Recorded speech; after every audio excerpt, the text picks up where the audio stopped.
Clumsy. Oh, who's taking us in? You or me, Kristi? Oh, I don't care. Let Dan take us in. Come on, Dan. Does Dan want to take? But on nobody will know who he is. That's the fun point. They're gonna be like, "Who dis? What's happening? This is fun." All right. I need some form of script so I don't totally butcher it. So all you have to do is say hi and welcome and thank you for coming, and we're going to come some more, and then we're going to read some stories. Everybody's going to come on everybody else. Everybody's coming. So if that's what you want me to say, I will say Your last name is Wood. I mean, hello. Yeah. I've been thinking, this is horrible of me. I've been thinking of getting a PhD so I could be called Dr. Wood, but it's too much work. I think he needs it. Okay. Hello, I'm Dr. Wood. Well, I mean, for shits and giggles, I've been recording for a good minute now. I was going to say, we could just do the soft recording or whatever the hell it's called. The soft opening? Is that what it is? Secret opening. The secret opening? Or she doesn't tell us she's recorded and then we get surprised later. Yes. Yeah, like that last time that y'all knew I was recording and like started talking about shit. I was like, hello, I'm recording.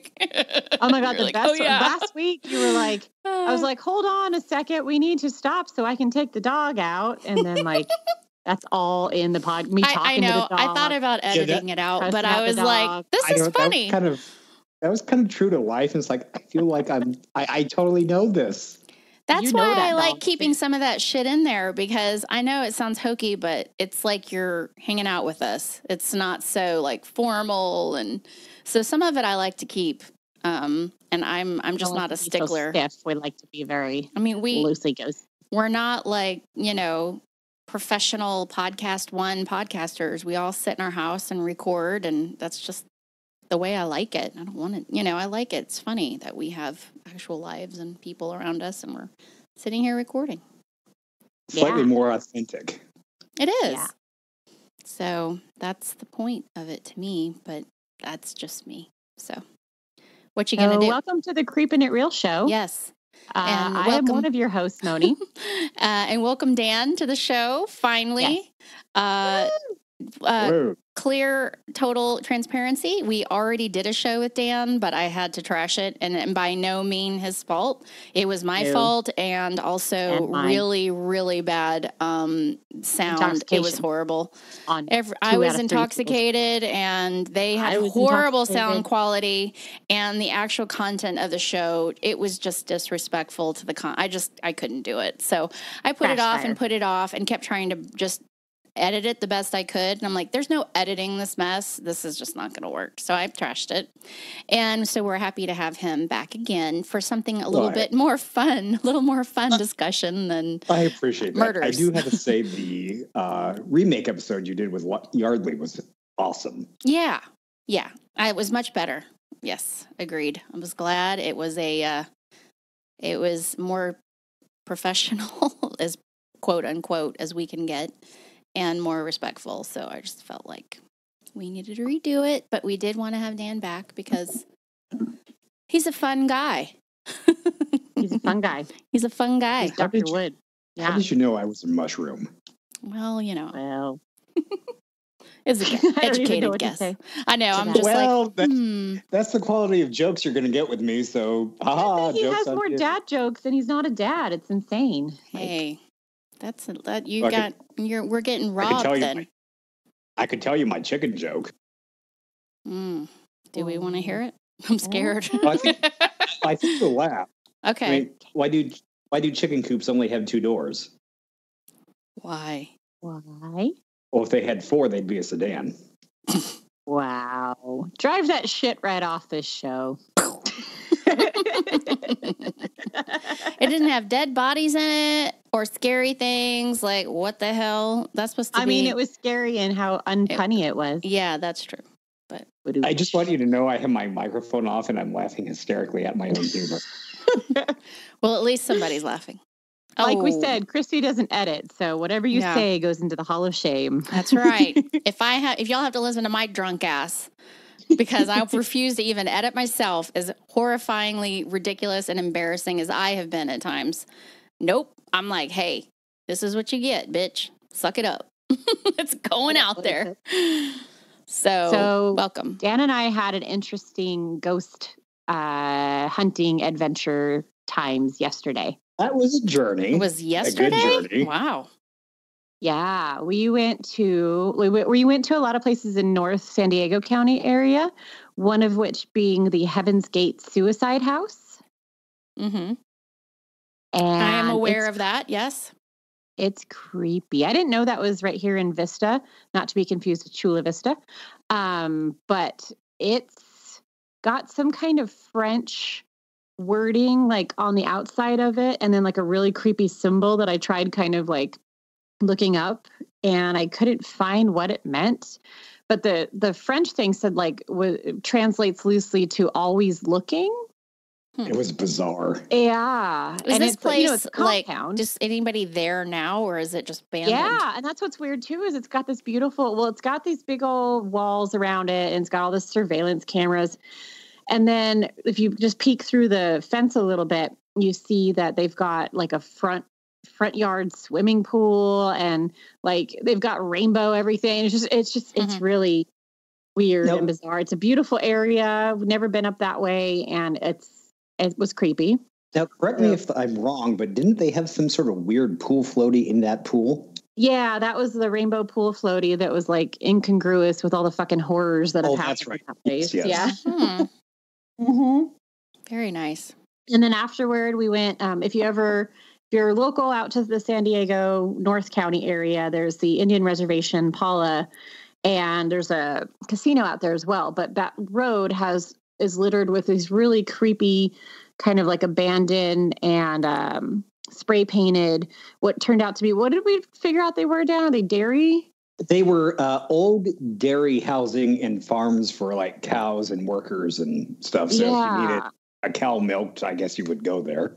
Mm-hmm. But now they look like a place where you would be unintentionally and unwantedly entered into a gang initiation ritual. It's like, have you ever seen Candyman and you walk into the like Cabrini Green teardown and there's like needles on the ground type of shit, and there was upside down crosses spray painted, and it said like "Welcome to the Trap," and it was just like, okay. I'll post some photos of it because it was super duper creepy. And again, everything says it's under surveillance, so we didn't hang around too long. We went to the Elven Forest, which is kind of famous in the Escondido area for being super haunted with like witches. It is on Native American land. We went up to this church that was totally erected as a fuck you to the natives, because it's like a conqueror's church, basically, is what it translates to. And it's like at the top of the hill and like the top of the mountain in Yuppieville, and then you can hike up. But of course, it was all closed down for the night. But it was a creepy. We heard some weird noises. A creepy drive up there too. That was a creepy drive. Oh, but we saw a really cute deer that was like a baby deer, and it jumped out in front of the car.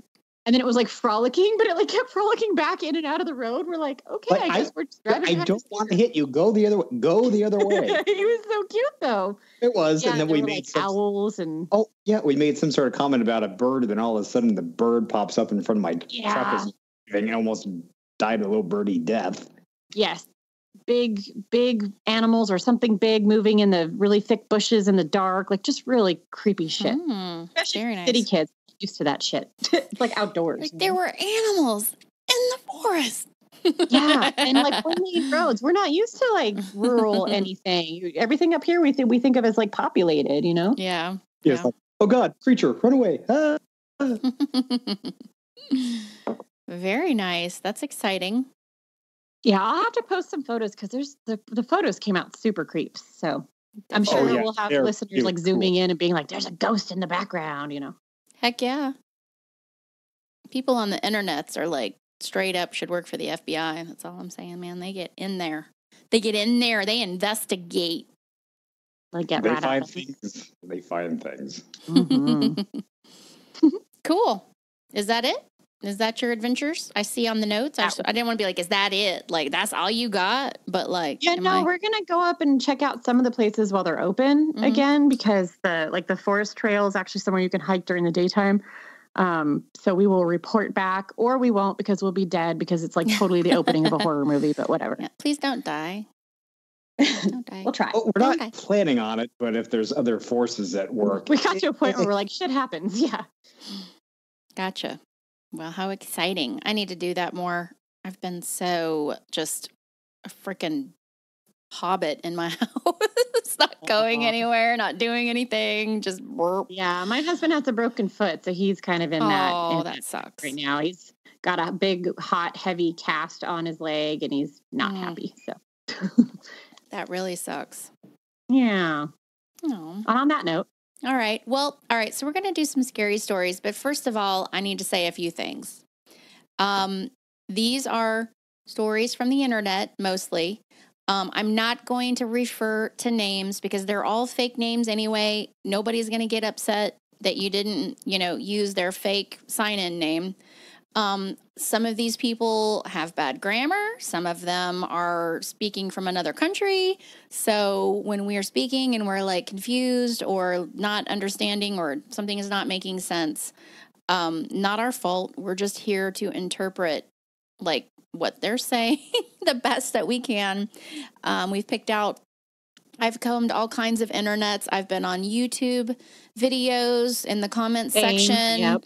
Lots of comments from like when you're watching YouTube videos, people like to chime in and comment with their own experience. So some of those are better than the original stories. Yes. In fact, some people were commenting when the comment section is better than the actual video. Yeah. Happened several times when I was looking and I got excited. Like I have lots saved. So there's some pretty good stuff out there. This isn't, to us, open to your own interpretation is all I'm saying. So don't get too crazy about don't be a stickler. This is all in fun.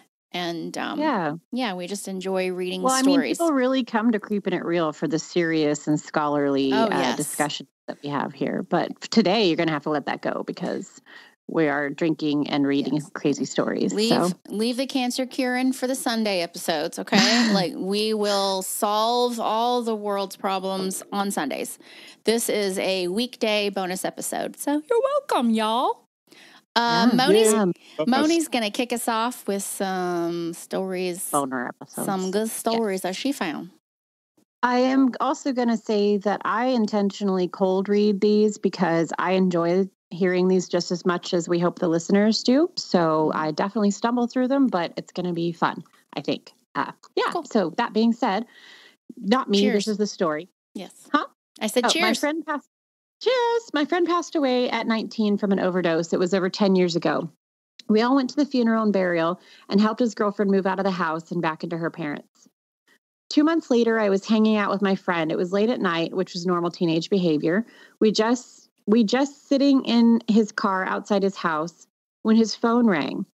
He just gave it to me and I looked at it in disbelief. Our deceased friend was calling, or someone that had his number now. I flipped it open and put on a speaker and said hello. No answer. Just clicking and the call ended. I looked at my friend like, what the fuck? And he said it had been happening the past few days and he didn't think anyone would believe him. This death hit home for all of us, but more so him since his sister was going to marry the guy and they got along really well. I called the number back, but it was disconnected.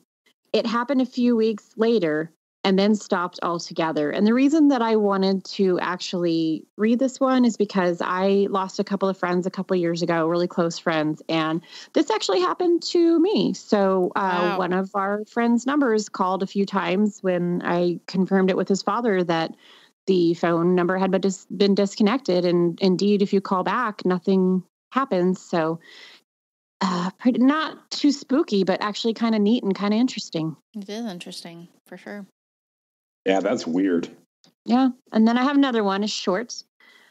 Honestly, this was probably just an in-between sleep and awake thing, but like 20 times a year, I heard a woman whisper around the corner of my bedroom near the bathroom.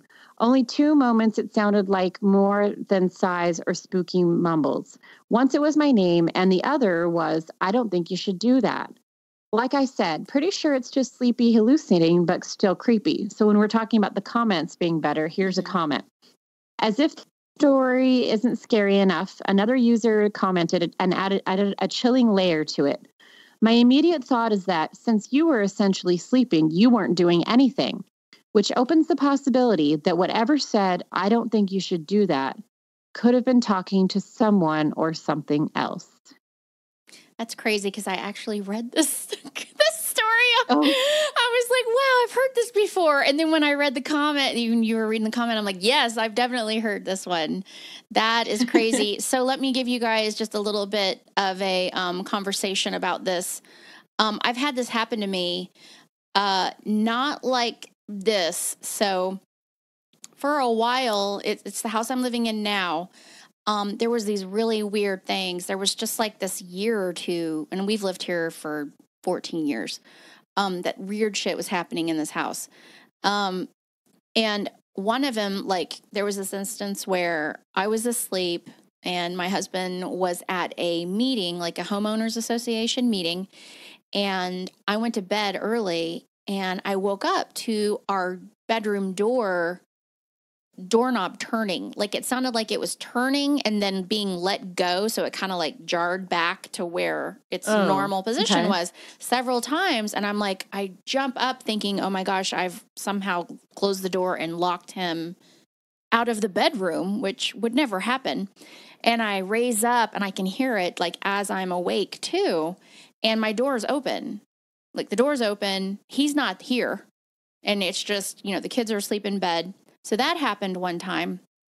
Another time, he was getting up in the night. And so to kind of explain how our bedroom is if you're laying down in a bed, I'm on the right, he's on the left. Our bathroom is on the right. So he has to get up on his side and walk around the bed and go into the bedroom.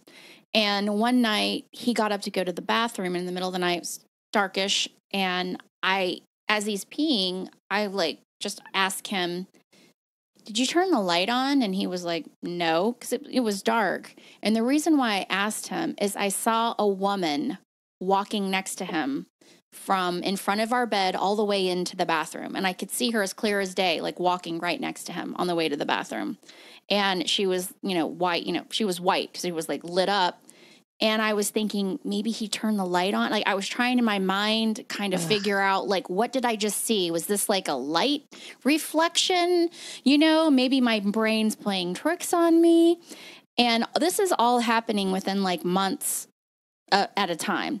After that happened, I was terrified to go in my room by myself, like while he was gone, because I was a stay-at-home mom working from home at the time. I would not go into our bedroom by ourselves for months. Like I was terrified because I know what I saw as clear as day. I was like, I know what I saw. I saw a woman walking next to you on your way to the bathroom. And he was just like, yeah, okay.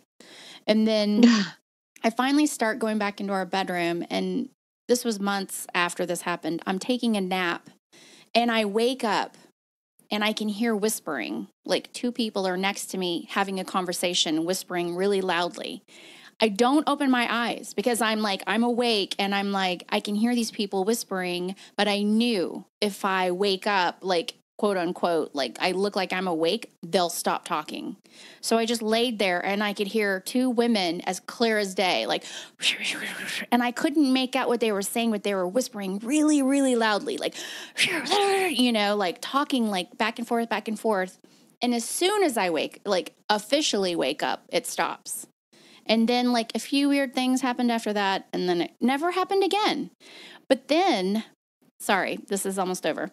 I'm digging on the side of our house where our bedroom is, and we have a huge garden on the side where we have all these plants and trees growing, and I come across like foundation. Like I dug down to put in some bushes, and I found like foundation from like a structure that was there, like underneath our house.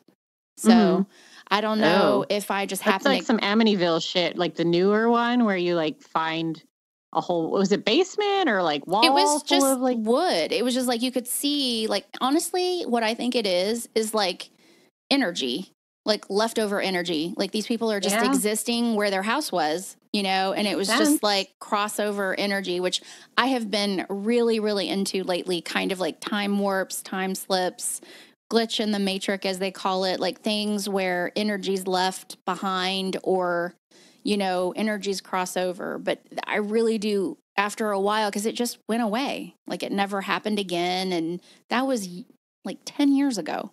So but as clear as day, I heard the whispering, like as clear as day. Like I could hear them whispering. I wish I could hear what they were saying. It was just this, you know, like, and it was almost like they were talking about me. Like, what do we do about this? You know, like what's happening here? And then I wake up and it was like, zip, they just stopped midair, stopped talking. It's bizarre. So that, anyway, I don't like it. I mean, I've had weird things happen like that before. And we had weird things happen when we were together. Yeah. I mean, I hear things. I'm not like full on psychic. I just think I'm a little bit more like open to that shit. So especially when you're sleeping, you know? Yeah. When you're dozing off or sleeping, I just think that you're way more, your filters are down. And so, of course, like you're coming out of sleep or you're waking up from sleep. Like every single time I've had these experiences, I was coming out of sleep. And it wasn't like a sleep paralysis or anything like that. I was awake and I could move and I was interacting, you know, in my brain. I'm purposely choosing not to wake, you know, officially look like I'm awake just so that I can listen and hear what they're doing, you know. So anyway, it's just weird, but it's gone now. Hasn't happened in forever. Kind of wish it'd come back. I'd like to kind of know a little bit more, but it is what it is. You know, weirdly in my experiences, when you talk about stuff like this, it's going to happen within like a few weeks. Yeah, that's true. Mm-hmm. And it's funny because Dan doesn't have, like, he's seen me do like undeniable shit as far as ghosts go, like in front of him, that it's like, how do you explain that? But you don't really have that openness, do you? I really do not. I accept that it's a thing. I just don't have the openness. I don't sense anything. I don't feel anything. I can see it, but I don't feel it. Yeah. Have you ever been able to explain some of the stuff that's happened, though, when we've been at cemeteries and everything? Nope. Like when I say a name and I just walk right over to where it's like calling to me? No, I just accept it's like, so let's go. Well, I mean, that's important too, because it's like, there's a lot of people who don't have those experiences that completely shut that shit down. Like, oh, you're fucking ridiculous, you know? It's a safe way to be like, not with somebody who's over the top, like everything is something and scared, but also not with somebody like, I love my dude, but he is so shut down to it that it almost kind of can't happen in his presence because it dampers my energy and it just sort of like throws everything off a little bit. But to have someone who's like accepting, but not necessarily like seeing it is just, it kind of helps with it being a safe experience for me with all that I do experience. Yeah, that's exactly how it is here. Like my dude is not at all open to it, but I have tripped the shit out of him several times, like doing, you know, calling out certain things or something happening. And he's just like, what the fuck? Like it. And then he goes right back. Like he'll snap back again with his, I know, right? His skeptic and he like tries, shit. I'm like, then explain like, it. Whatever, and he like, you know, trails off. I'm like, can't really explain it. Also, right. I'm like, okay, this is the last time helping you find your tools, asshole. Because I'm like, okay, you really want this thing? I'm so tired of you bitching. And I go right to where it is. I have no idea. I've never been in this door before in his garage. I don't know what it holds. And I immediately know where it is. I lift up paper bags. Here, now shut the fuck up. I'm tired of you whining and bitching about it. And I walk away and he's like, what the hell? How did you know? I'm like, I didn't. I just followed like where I was told. I went and I got it here. Boom. Now shut the fuck up. I'm busy. You know, like tired of you bitching. Why would you poo-poo that? That's an amazing thing to have. He just doesn't. I mean, he doesn't poo-poo it outright. I just know him. So I know like when I have these conversations, like I have friends that call me and are like, what do you feel? Okay, you see this picture. What is your first, because they've known me since middle school.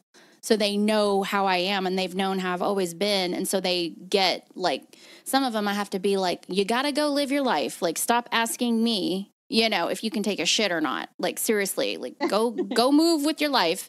You can't exactly check in with me every single time something changes or you go through a big deal. Like I'll ignore them and be like, this is your time. Like you make your big girl or big boy choices and I, you know, move on. But he just has never been, he just doesn't get into it. He supports me. He's not like, you're an idiot and you're a big fat liar. He just doesn't. Oh, God, no. Outright, like, I mean, he wouldn't be with me if he felt like I was stupid, you know, about it. But yeah, I mean, I'll go in and like look at a picture and be like, yep, this place is haunted. And they'll be like, well, and I'm like, well, here's the thing. And they're like, oh my God. And they'll send me another picture. I was holding this out. I was holding out on you. And I'm like, yeah, no shit. And they'll send me another picture. And sure enough, I'm like, yep. So it's like, that's why I think me and Moni get along so well, because I think we're really similar with our I don't want to call it a gift, just sensitivities, just, we can sniff shit out. Yeah. I'm not, and it comes and goes. Yeah. Happen. It comes and goes. It's not anything that I rely on or care to rely on. And I have learned not to, because when I really want it to work, it doesn't. So I'm like, whatever, it'll come when it comes, and it goes and it goes. And I have to tell people, it'll come when it comes. You should just be patient. Come when it comes, Dr. Wood. No, I'm just kidding. Anyway, all right, moving on with some other good, scary stories. Hope everybody's got their blankies and they're in their bed, cozy. Anyway, it's like 90 fucking degrees. Yeah, sure. And not driving down some like deserted road, like listening to our shit, because that's kind of freaky. Okay, so this one's titled, My Child Doesn't Exist. And full transparency, I went down a huge rabbit hole of glitch in the matrix and weird shit like that. So these aren't necessarily paranormal. They're more like, what the fuck does that even mean? What's going on? Glitch in the matrix shit. So this one says, I just had the strangest experience today. I was in the kitchen getting dinner ready. Okay, this is a really sad one. I forgot about this one. And was about to tell my daughter to get ready because her father and sister will be home shortly. I froze because I only have one child. But at that moment in time, my heart and soul knew and loved this non-existent child. At the same time, I realized what was happening. I had deja vu of a girl running around the living room who wasn't my real daughter, but in that memory, she was. All of this happened in less than a second, but now I have this strange sense of loss. It's more than a little unsettling. And this is not my daughter was younger than my real daughter, maybe 3 years old. It wasn't a memory of my real daughter either, because they look different. I can no longer have children, so not a future daughter. I've seen a lot of stories like this, and the next one is heart-wrenching. But again, I have seen this time after time after time, people talking about, and there was even a man that wrote one, and I think me and Moni read it, that he had lived, he went through this whole life with a wife and 2 kids, and then all of a sudden looked at a lamp and like snapped him back into reality or something, like he was turning a lamp on, and none of it was real. And he's literally mourning these people like a death, like this happened to him. Like he lived in this moment in time where he had this family, and then something happened with the lamp that triggered him back into his reality. And he was literally reaching out to people in hopes that somebody could comfort him, because he was devastated that he had lost this family. So I remember that. This just keeps being kind of a reoccurring theme in all of these. And I just find it fascinating because it's so realistic. It's almost like an interdimensional thing or something. I don't know. But, so this person responded to that last story, and you want to get your heart wrenched out. Oh my gosh, everybody was just like, after she wrote this. She says, I have a living son who is 14 months old. Prior to him, I had 3 miscarriages. Before I conceived my son, one night I had a dream that I was in a house with 3 children, 2 boys and a girl. At the start of the dream, I was in the living room and suddenly remembered that I had 3 kids, and I was panicking, thinking, they're on their own, they're unsupervised. So I ran into the kitchen, and there were my children playing quietly. I went up to my daughter, who was sitting in a chair reading a book. She looked like she was about 4 years old. When I got closer, she looked up at me, got a huge smile on her face, and said, Mama, you're pregnant. That cycle, I conceived our son, who is now curled up in my lap, sleeping. I know this sounds stupid, but sometimes I think those were the children I lost. I remember their faces pretty clearly, and they all had thick, curly hair like my son. There were so many stories like that, but I just thought that was so just because people go through that, and I think it's something that should be, talked about and mourned, because it is definitely a very common theme with families trying to have children. For sure. So, all right, to get out of this depressing moment, sorry, Dan. Pull up. You want to talk about the grandparents in the tea shop? I love this story. I absolutely adore it. It's long, but I think you can do it, Dan. I have faith in you. I appreciate that. I will do some do re mi's and fa sol la da. I'm kidding. You guys read for a living. Come on, you can do it. Read for a living. That's right. It's always so quiet. We just read. You don't have to deal with crazy people or anything. You just sit down and read books, right? Oh, yeah, totally. I always love the young guy who asked me, hey, do you volunteer or do you get paid to work here? Dude, if I didn't get paid to work here, I wouldn't be volunteering. Wow. Okay, real quick question before you start this story. Do you guys have interns? Yes, sometimes. Yeah, okay. Yeah, kind of. I just wondered. We have interns, but I just wondered if, like, you guys did, if people, like... We have a lot of volunteers, but yeah, we have some interns. Okay. All right. Sorry. No worries. All righty. So when my grandparents were very young, right after they got married, they went to Devon for their honeymoon. This was about 60-ish years ago. Now, they've been to Devon many times in a similar spot, and so they are reasonably familiar with the area. They decided to go on an afternoon stroll one afternoon down a forested track. After about half an hour or so, they stumbled upon a gorgeous old worldly tea room, so they decided to go in for a little snack. My grandmother had a tea cake, my granddad a scone, and a pot of tea between both of them. They particularly enjoyed the tea and asked what brand it was so they could purchase it for themselves. What struck them most about this quaint little tea room was how old-fashioned it was. Even the waitresses were wearing uniforms which seemed very out of date but were still smart, and everyone was busy working hard. They spoke again to their waitress, paid, and complimented how wonderful it was. After about a week, they decided to return because they had enjoyed it so much, and they were eager to get another cup of tea. So off they went down the path, and they took every single step exactly as they remembered to get to the tea room. When they finally reached where it should be, which wasn't difficult to remember the route, they came to a dead end. No tea room, just a wall of trees. Just a wall of row upon row of all dull trees. They just couldn't understand it. It was absolutely impossible. They had followed the route perfectly, and yet there was absolutely no sign whatsoever of this tea room. Confused and dumbfounded, they wandered around the woods a bit, more putting it down to their own silliness and just getting lost. After a while, they crossed paths with an elderly woman who was walking her dog, and they stopped and asked her where they could find the little old-fashioned tea room. The woman looked confused and told them there was no such tea room in the forest, and that she had lived in the area her whole life, so she would know. My grandparents started to feel delusional, and they told the woman that they had actually been there a week ago and had actually gone in for a bite to eat and drink, so it was impossible that this tea room was gone. The woman seemed very confused and said they must be mistaken. The only tea room which was in the woods had been closed down many, many years ago, even before my grandparents were born, but she had been there as a little girl. After pressing the woman a little harder and describing the tea room with as much detail as they could remember, even down to the tea brand, she seemed dumbfounded and agreed it sounded exactly like the tea room she remembered as a child. They parted ways and joked that it must have been a slip in time. My grandparents still tell the story with so much detail, it fascinates me. And whilst my grandmother might tell a tall tale or two, my grandfather is the most humble and honest man, and he cannot explain what happened, but even when he tells the story now, he gets goosebumps. I think it's an amazing story, and by far my favorite glitch tale. The funniest thing is the tea brand still exists after all these years, and they drink it for absolute donkey years. Yeah, this is UK. Okay, got it. Let's try that again. And they drink it for absolutely donkey years before it got too expensive for them to send from Devon.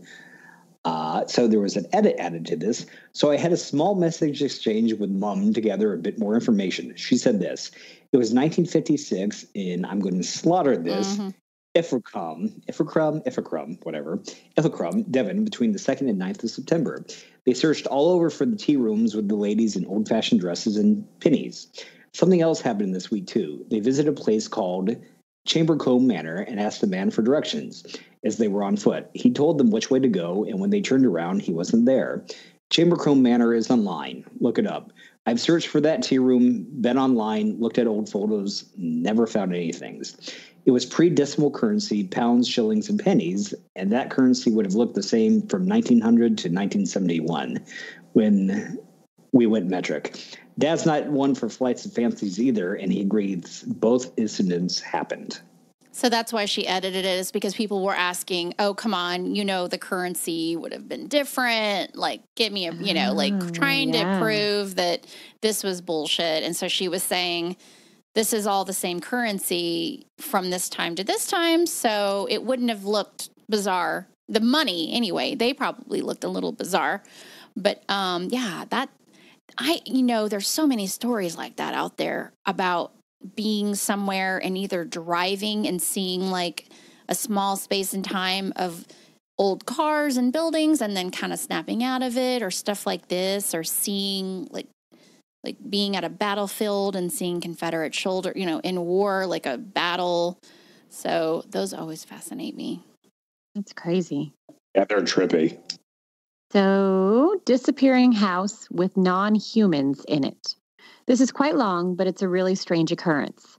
So about a year ago, me and my boyfriend were driving about in his car. We like to just drive randomly and see where we ended up. It was late at night and pretty dark.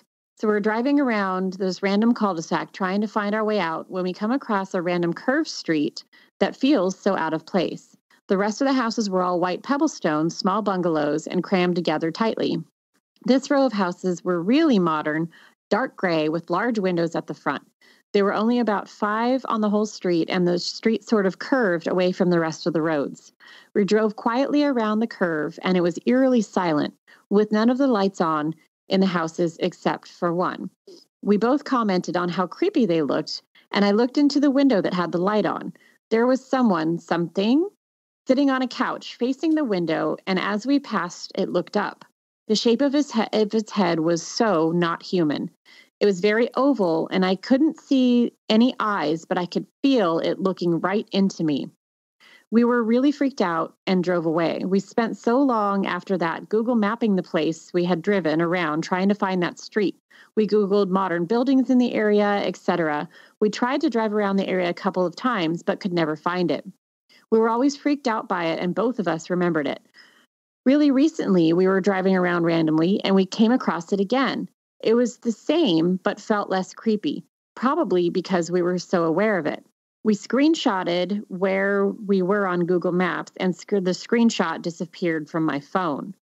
Was this a glitch? It definitely feels like it. It felt like we intruded on some sort of aliens that had put a blanket over their ship to make it look like a normal house. Both of us are quite susceptible to weird happenings and have experienced 2 unexplainable things together, excluding this and our own individual experiences. Yeah, there was a lot of replies to this comment, by the way. I think we actually, Moni and I read a story also, the one where they were playing cards. Do you remember that? I need to go back and look at my notes, but there's kind of a reoccurring theme with some of these, which is why they stand out to me, because they're kind of out there and bizarre, but also there is definitely a theme with these conversations. This was one where it was in her neighborhood and it was a house, and she would walk back and forth, and there was like weird people that didn't look human playing cards in a window. I don't know. Anyway, I'll have to pull it back up. I just remember the one where they're in Mexico or something, and they go down a street that doesn't exist or something really weird. I don't know. There's a lot of stories like this that I don't know. I personally believe in other dimensions.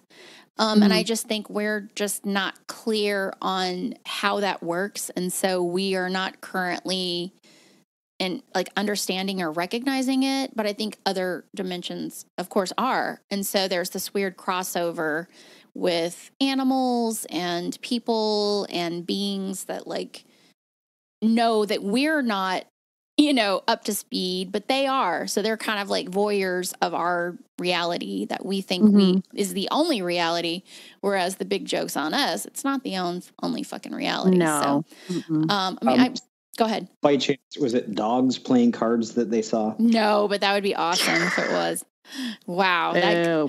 Anyway, it was not. It was just I now have to go back and read it because I know it was one of our stories that we've told before. But again, I try to find like reoccurring themes. And so this was one of them that kind of like when you're in that voyeuristic like space where you're driving around or you're walking down the street and you see something that is not normal.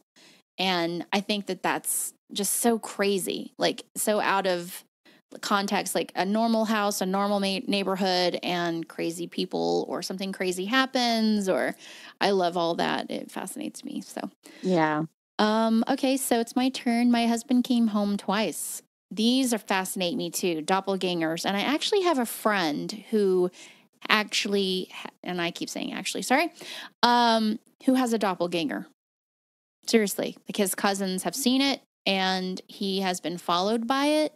And it's come home in his steed, like in his place. And he was not home. He was actually out, and it came to his home with his family.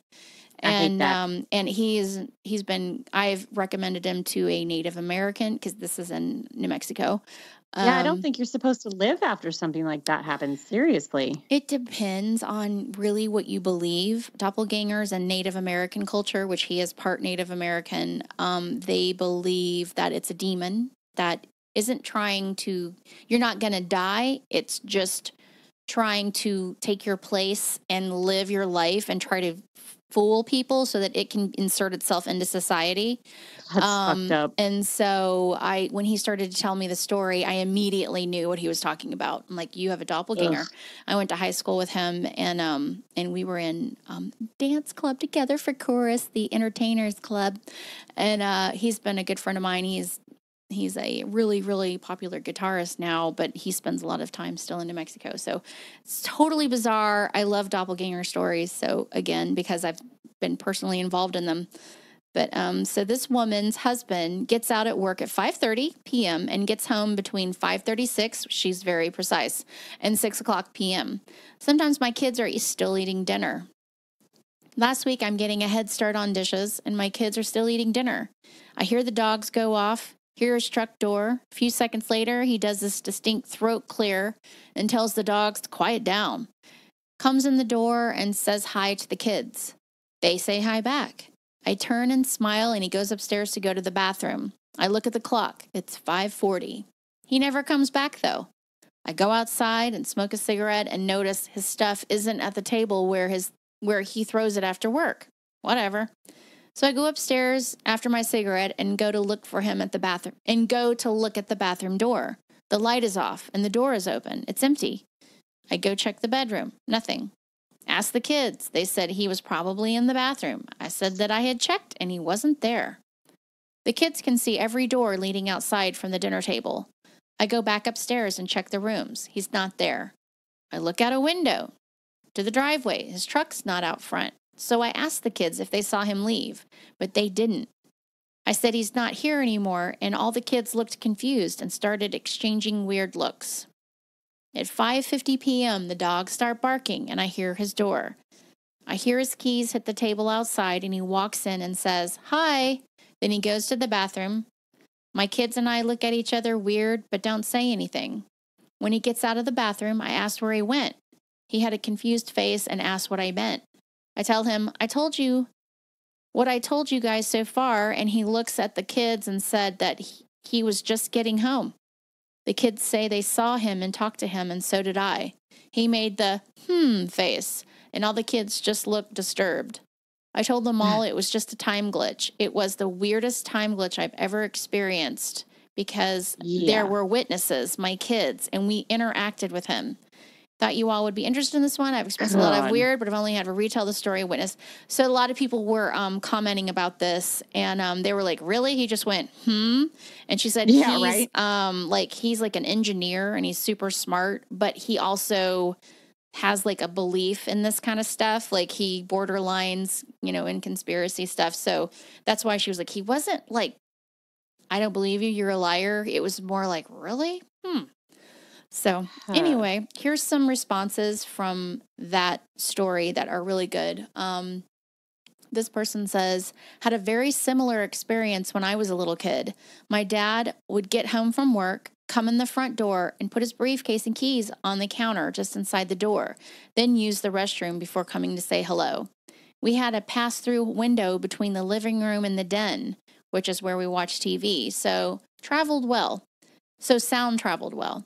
My mom, my brother, sister, and myself all heard the door open and close, heard the keys and briefcase hit the counter. and heard footsteps to the back of the house. My mom said hello from the kitchen and then came into the den to say hello in person, but my dad was not in the den or anywhere in the house. I followed my mom into her bedroom to find Dad, but he was not there. We both got a little scared right then. He walked in 15 minutes later. We never figured it out. So here's another one. So, like, again, that's some of the greatest stories are actually the replies to the people telling the original stories. So I love reading them. I actually have a similar story. I never saw Dad come home since I would run into my bed and pretend to be asleep so I wouldn't get lectured for being awake at 11 p.m. I had a habit of staying up until 3 a.m. and they knew that. But I heard everything. The car horn, the key in the lock, the footsteps, the fridge opening, his footsteps coming up the door of my room, or where the door should have been. It was taking off a few months prior. And the knock on the door frame. He'd always say, "Good night," just in case I was still awake. But I waited and waited. No good night, no footsteps walking away. So after a minute or two of lying there, I thought he was just standing there staring at me, not sure why. So I rolled over to face him and nothing. He wasn't there. So I got out and searched the whole house for him. Nothing. I finally just looked out the window and his car wasn't in the driveway. So I did what anybody would do. I freaked the fuck out, and I don't really remember what happened after that. All I remember is about 15 minutes later, my dad actually came home. Same noises and everything. I know it was him the first time, and there's no explanation for it. Everybody else was asleep, and while I could understand imagining footsteps, I can't explain why I'd also imagine the car horn, the keys, the distinctive sound of his shoes against the flooring, the fridge, and the knock on my door. It had never happened before, and it never happened again. So yeah, my dad came home twice.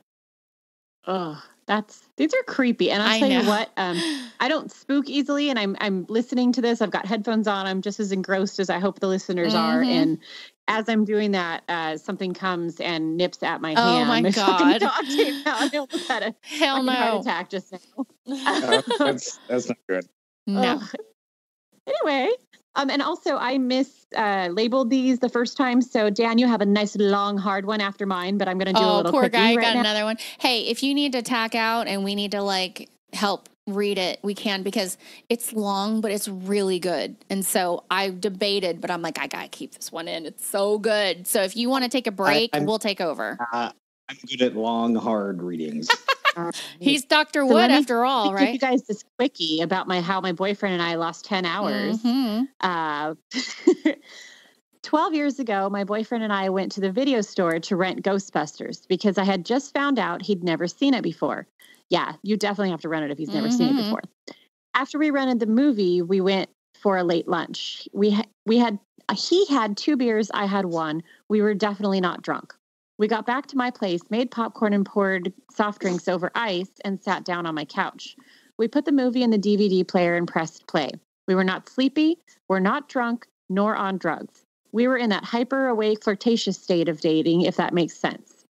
It was 6 p.m., it was summertime, so the sun was shining brightly through the shades. Cut to, I suddenly come to consciousness by taking the hugest breath I've ever taken. I hear my boyfriend take a huge breath at the same time next to me. It was the kind of breath you would take after coming out of the water when you've stayed under as long as possible. We were both sitting on the couch in the exact same positions, but it was dark and the movie was over.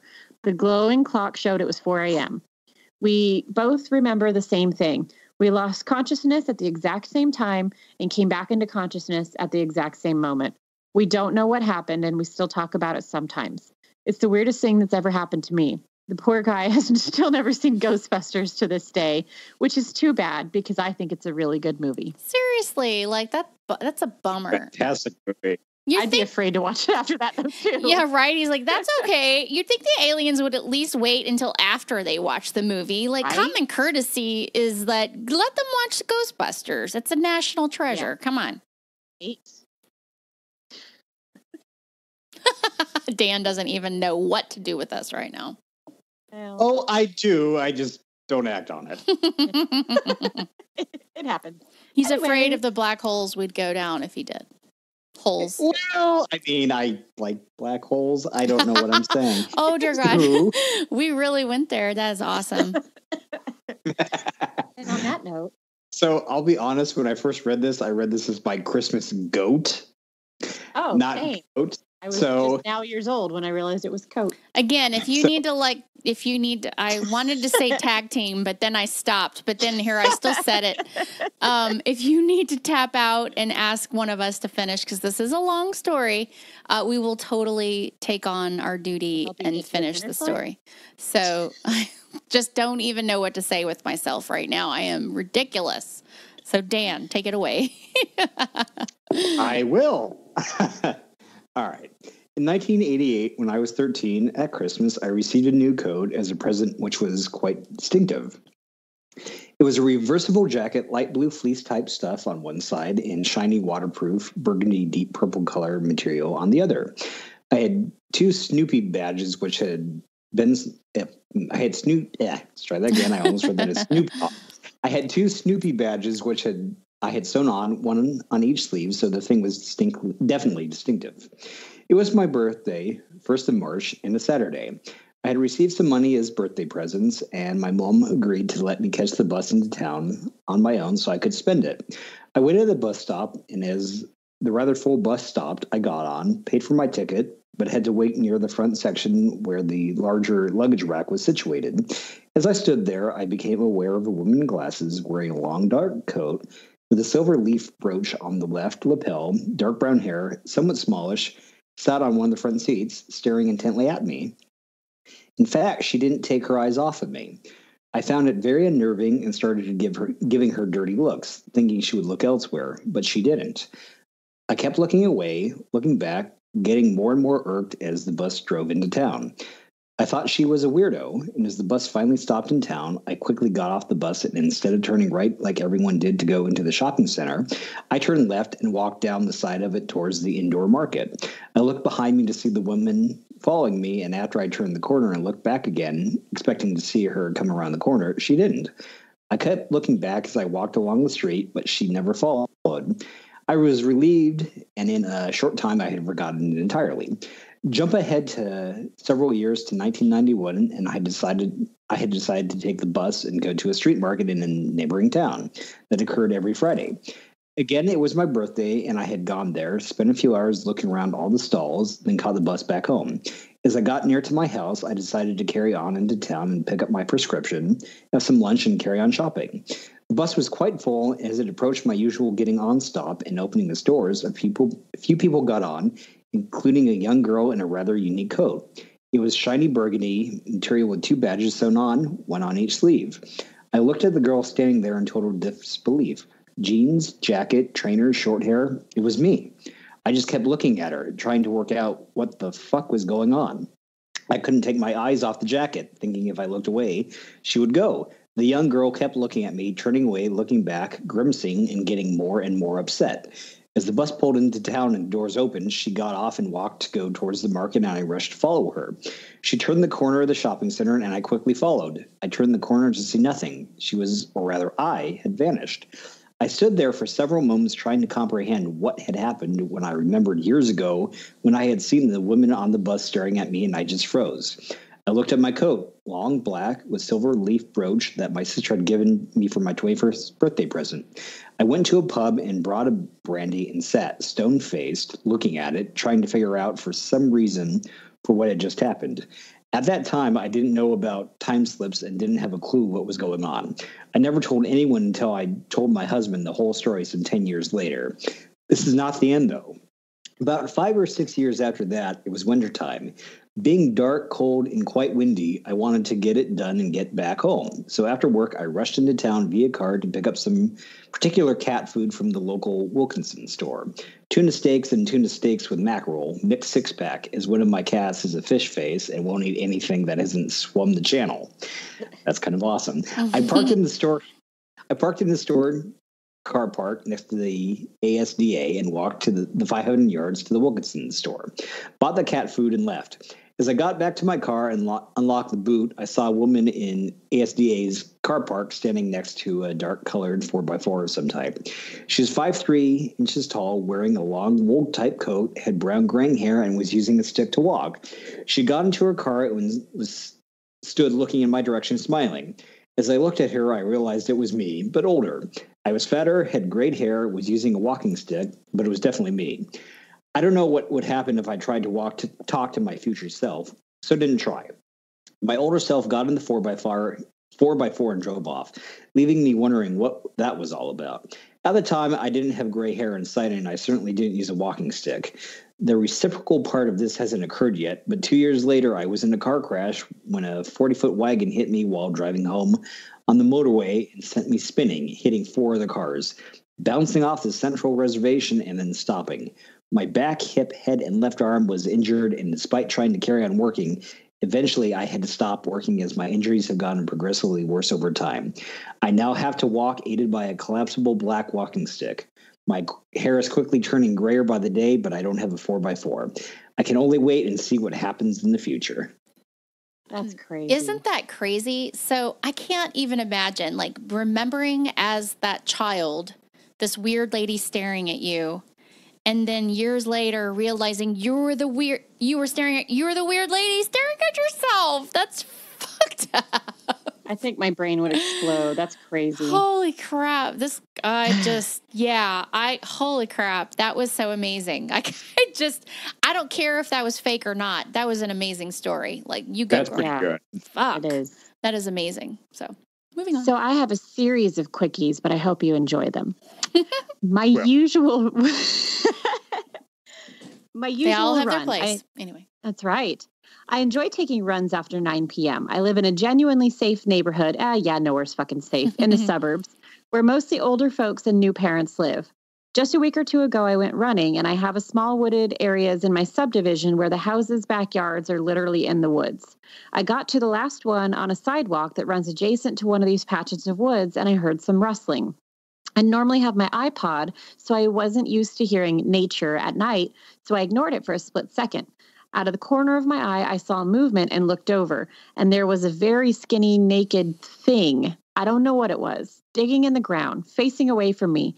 It was bald, slightly grayish, and had the most prominent and bony back that I've ever seen. The second I actually looked at it, it stopped moving and sat still. I freaked out and continued running. And as I approached the streetlights about 2 blocks ahead, all of them began to turn off. Fuck that. I still feel like it didn't happen because it seems like something straight out of a horror movie. And I haven't told anyone other than my boyfriend because I barely believe that it happened. So would this be the wrong time to announce some of my nighttime activities at digging for the ground? Should I wish I was skinny enough to be described that way, though? You're gray and naked? Okay. And bald? Well, you know, it's like witch stuff. You just take off all your clothes and go into the moonlight, dig for bones, who knows? Yikes. As one will. So Mothman, when I was 15, my friends and I were in a field behind one of their houses. It was about 1:30 a.m. We'd been out there for hours when suddenly my friend Gabby says, "What the fuck is that?" We all turned to see this very large creature with glowing red eyes lying on the ground with Gabby's dog and cat. We all start screaming and get up to run away. I turn around at one point to see where my friends are, and the creature starts standing up. It must have been 7 foot tall with broad shoulders and what appeared to be wings. I can't tell you what it was, but I can say when I saw the movie Mothman Prophecies a few years later, I froze, realizing it was almost identical to the creature that we saw. Very lovely. Or it was like Jeepers Creepers, and it was like that thing with the wings. Oh man, that movie is crazy. I love that movie. So good. Yeah, it's my That's my Halloween movie right there, man. I always have to watch. Yes, I always have to watch Jeepers Creepers and The Twilight Zone every Halloween. It's my thing. So mimics. My sister once woke up and saw my brother on the couch eating chocolate, looking demonic. Well, yeah, don't fuck with my chocolate. Thing is, he was on the top bunk bed and she could see his arm hanging. So the one on the couch was something else. She faced the wall and forced herself to ignore it. Edit. I forgot. Aside from seeing my brother's arm hanging, she could also hear my brother snoring from above, while the thing just smiled creepily at her. So I didn't include this, but I just wanted to add a little sidebar. People start commenting on this. And so she ends up saying that this had actually happened again later, but this time it was the brother that's sleeping saw her in the tub, like her, quote unquote. So he got up in the middle of the night to go pee and went into the bathroom, and something catches his eye, and he looks over, and it's her, the girl telling the story, but not real. It was not her. She was not even home at the time. And same look on he described the same look on the face as what the other sibling described. And so I think that's really crazy. So, all right. Another one is called Imaginary Friends. Part 1. There's 2 stories of this. Years ago, I was talking to my youngest son about his imaginary friend. He told me that his friend didn't like me at all. I asked if his friend was here right now. My son looked me straight in the eye and said, "He says to say no." That would fuck me up. I'm sorry, but so this is part 2, and this was, I think, actually a comment in this one. When I was a kid, I had an imaginary friend called Mr. Johnson. I would talk to and play with him all day, and my parents mostly ignored it because it seemed harmless. One day, while my mom was out watering the yard, a neighbor walked by and started a conversation. He said he was surprised that she moved in there because it was supposedly haunted and that the previous tenant had died in the house. His name was Mr. Johnson. After that, my parents got really uncomfortable when I talked to my friend, and I eventually stopped interacting with him. I also have a very vivid memory of talking to something on a curtain rod in the same house, which they asked her to clarify. They meant like he was floating in the air, like on like superimposed onto the curtain rod. No. I can't remember what we were talking about, only that its voice was kind of raspy and weird. When my dad came in and asked what the fuck I was doing, I remember the thing saying, "Say I'm God." So I told my dad I was talking to God and thought the freaked out look he gave me was hilarious, even though I have no real understanding of what God was or why that was such a strange thing to say. Yeesh. Wow. Oh, Winchester Ghost. Hey, we're familiar with this. I gave you Winchester Ghost. Yes, it had to be either you or me. So there was a couple of people commenting in here, nothing really worth talking about, but there were some other very similar stories of people that have been to the Winchester house and had some crazy experiences, but they weren't worth mentioning in a tale. For the record, Kristi and I went together. Yes. So, yes. So this was our trip together, which I think we should take one a year personally, of paranormal trip. So, this girl worked at the Winchester Mystery House in San Jose for a while. Because I wasn't driving yet, I took the bus regularly to work. This bus usually dropped me off excessively early, like 7 a.m. for my 8 a.m. shift. Sometimes I would not meet up with the key holders for the house and help. Sometimes I would meet up with the key holders for the house and help open it, turning on lights and opening doors and such. One of these occasions, I ran into a man in white overalls in one of the rooms. I say good morning and go about my way. He nods and says good morning with a really thick accent, German. I think, no biggie, sometimes there are workers who show up early to retouch some part of or another of the house. I hadn't seen this guy around, but he might be newer. I mention it to the key holder when I see him in one of the offices. He takes me to one of the workmen's sheds and points to a picture to the wall on the wall. Lo and behold, there's the workman with about 7 other people. The photo was dated 1908. The tour guide's named him Clyde. Stuff like that wasn't a daily occurrence, but happened regularly enough, particularly in the early mornings. I got used to being respectful of the house and whatever inhabitants live there. Enough so that when I put my 2 weeks notice in, I got a gift from Miss Winchester. She played the piano for me. I loved that house, and it broke my heart to leave. Oh, before Dan does his, we went there, as we mentioned, and I was surprised at how homey, like very much like a normal, if you could call it that, a big, beautiful, historical, normal home, not as creepy as you would think. And they were decorating it at the time. It's so, it's kind of a special place to me, in my mind anyway. Agreed. And I think, and this might be ridiculous to say, but just like the respect that they have, A, for the property, B, for the, Sarah Winchester in general. And she was so respectful to her workers and very into recycling. I mean, it's such a, no, regardless of what she believed in and the craziness of, constantly building, I was really moved by how protective everybody is there of the property and the history of it. Yeah. So, Dan, you ready for the prescription from the dead? Yes, I do appreciate that you've given me medicines I will slaughter horribly when I try to pronounce that. So I just want to pass on my thanks for that. Mm-hmm. And here we go. RX from the dead. Whoa. I'm a pharmacist. I'm a pharmacist. One day while working, I waited on one of my regular customers. He was about 8 years old and relatively healthy for his age. He came in routinely to pick up his Synfibral, SG, whatever, and Atrovastratran, whatever. Usually he didn't have his best attitude towards any of the staff. This day was like any other. We started chatting when he had come to pick up his medications, and he mentioned that he'd be moving soon, away from the area. He reiterated many times that he had no idea where he would be going, but that he wouldn't be here in our town anymore. He kept thanking us for all that we had done for him over the years, and he even apologized for giving us a hard time.